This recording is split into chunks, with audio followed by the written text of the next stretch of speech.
Welcome back. Well, we're looking at a live shot of the convention center where President Trump will address the North Carolina Republican Convention tomorrow night. And at any moment, Congressman Madison Cawthorn is expected to speak there. Well, these days, emails and rallies are the only way the American people get to hear from former President Trump as his battle against social media only ramps up. As of today, Facebook has officially banned President Trump from the platform for the next 2 years. Facebook's Vice President of Global Affairs explained by saying this, quote, "Given the gravity of the circumstances that led to Mr. Trump's suspension, we believe his actions constituted a severe violation of our rules, which merit the highest penalty available under the new enforcement protocols." Well, let's bring in our company to discuss, National Memo Editor-in-Chief Joe Conason and business and market analyst Seth Denson. Gentlemen, welcome back to the show. Good to see you. Good to be with you. All right, well, Trump has responded to Facebook's decision by saying, quote, "Facebook's ruling is an insult to the record-setting 75 million people, plus many others who voted for us in the 2020 rigged presidential election. They shouldn't be allowed to get away with this censoring and silencing, and ultimately we will win. Our country can't take this abuse anymore." End of his quote there. You know, he says that ultimately he's going to win against big tech censorship, and Facebook says it's minimum of 2-year ban here for Trump. So if you break this down, if he runs in 2024, this ban would go into at least 2023, which could seriously hinder his ability to run and campaign and get ads out. I'm going to start with you, Seth. Do you think that this was their goal here? Because they said 2 years or maybe more. Listen, I think maybe I'm being a bit more obvious from a financial perspective and recognizing this is a financial move. I mean, again, of course, they're claiming this is about protecting Americans, but nothing says let's protect freedom like silencing people, right? But nonetheless, you know, Facebook has about 1.8 million users. The vast majority of them are millennials and Gen Zers. That's and their average employee is the age of 28. 98% of their revenue comes from these ad sales, vast majority to these folks. And if we think about that, Facebook stock since deplatforming Trump is up 20%. This is a financial move. I think they didn't want to get caught in the woke conspiracy, because if they would have re-platformed Trump, they would have been canceled by the left. All right, Joe, regardless of what you think about President Trump and your opinions on him, what kind of precedent does this set for a platform like Facebook to ban a former president? You mean you're really not interested in my opinions on Trump? I think I know what they are. You're sincere about that?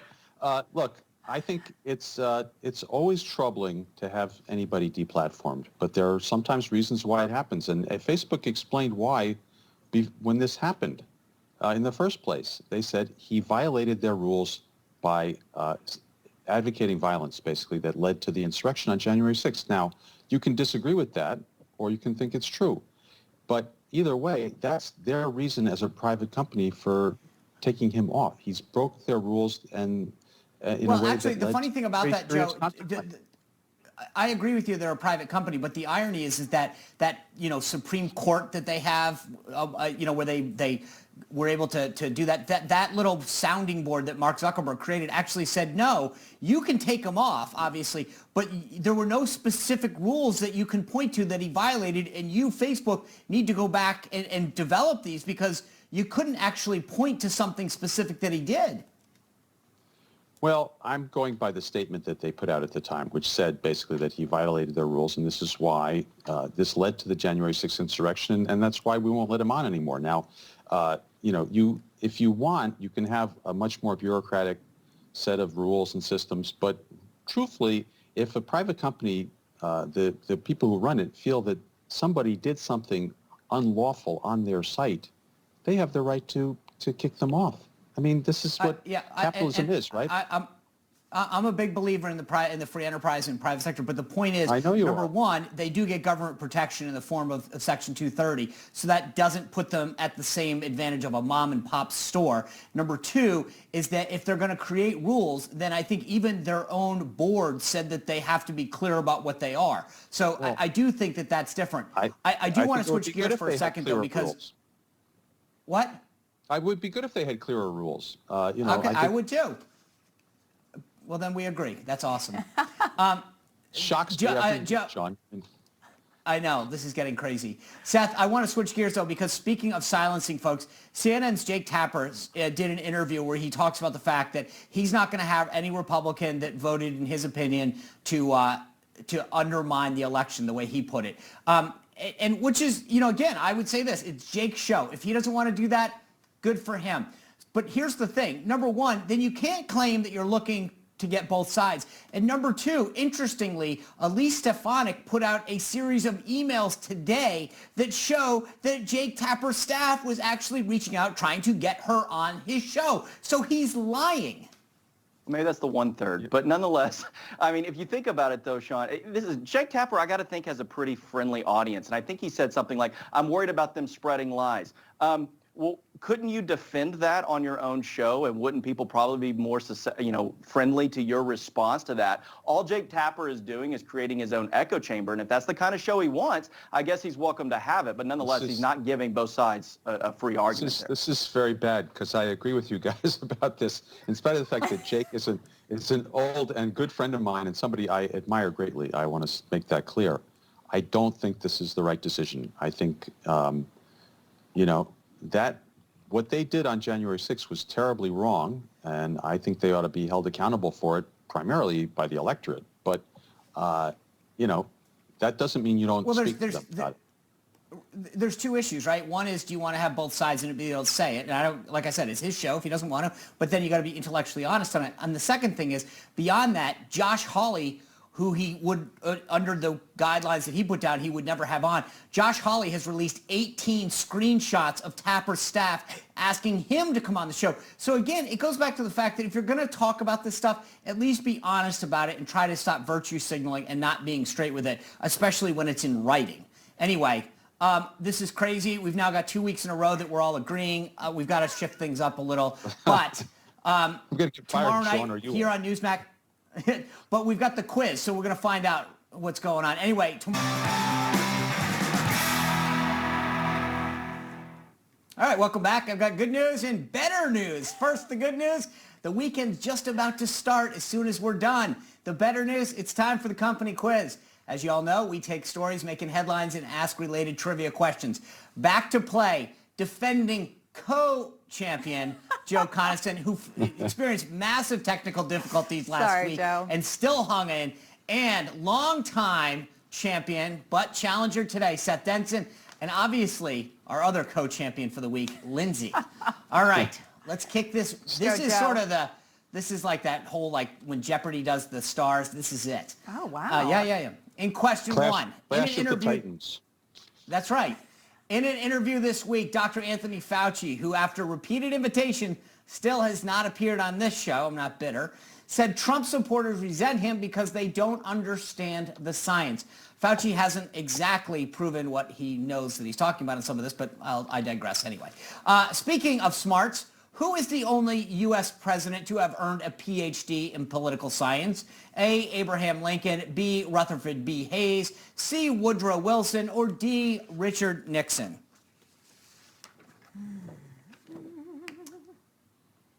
Wow, we've got two smarty pants and one not so much. That's right. It was C, Woodrow Wilson, who was the president of Princeton University. He earned his degree in political science, his PhD anyway, in 1885 from Johns Hopkins. All right, Seth and Joe on the board early. Question two. This week, President Biden gave Vice President Kamala Harris another job when he put her in charge of voting rights. Harris's list of assignments keeps growing, and Biden seems to rely on her a lot. 9 American presidents had more than one vice president, though, while in office. Which president had the most vice presidents? A, Andrew Jackson, B, Ulysses S. Grant, C, Franklin Delano Roosevelt, or D, Richard Nixon?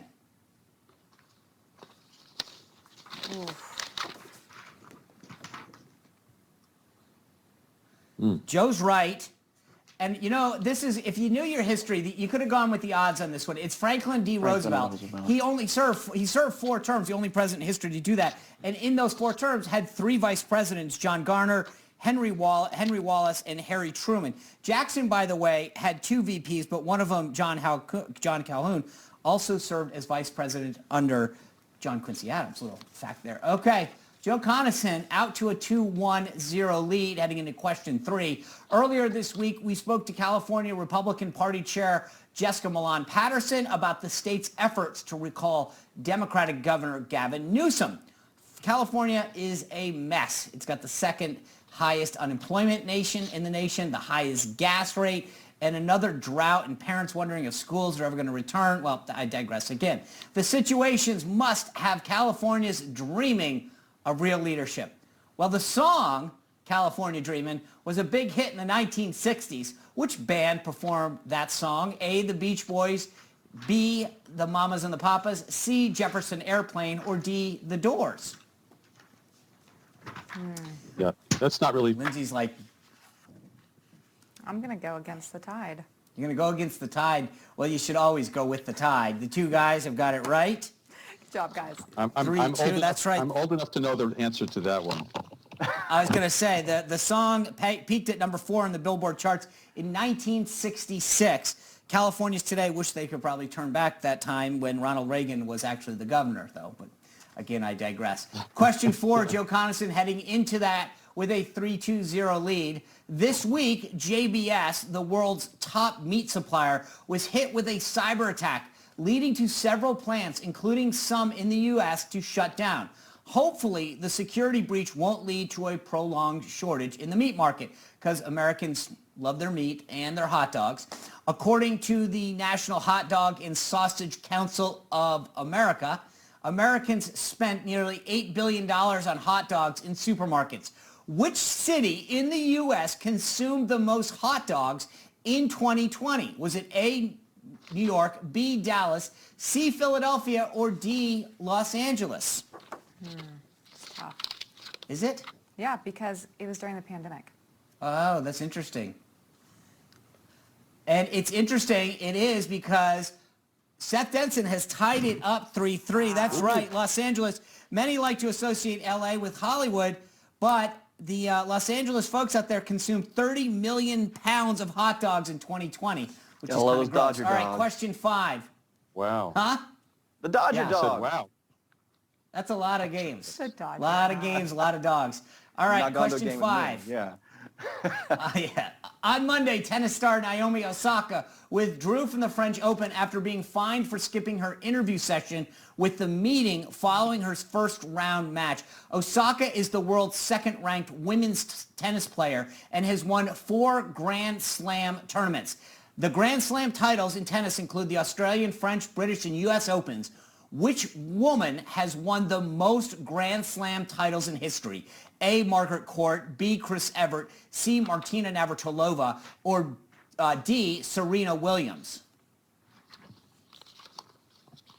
God, that's tough.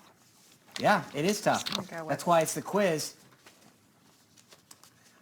3 Ds, 3 wrong. That means we're heading to the tiebreaker, folks. Uh-oh. Not me. Holy smokes. Sit this That's right, one though. out. I forgot to tell you, it was Margaret Court who actually had 24 Grand Slam titles. And for what it's worth, this is important, Serena Williams is still active, and she's hot on her trail with 23. Anyway, right, close. to the tiebreaker. We talked about VPs. How many vice presidents have gone on to be president? I need a number. Seth Denson, you're the challenger. Give me a number. 6. Joe Conason. 6 is probably right, but I'll say 7 to be different. You'll say 7. Lindsay, what are you going to say? 13. 13. Congratulations, Lindsay, now the solo Whoa. champion. That's right. The answer is 15, guys. 15 I vice got presidents something have gone right on today. to Wow. be president. Anyway, There you guys, go. have a great weekend. Enjoy Good some job, hot Joe. dogs. We'll see you soon. Thank Thanks, you. y'all.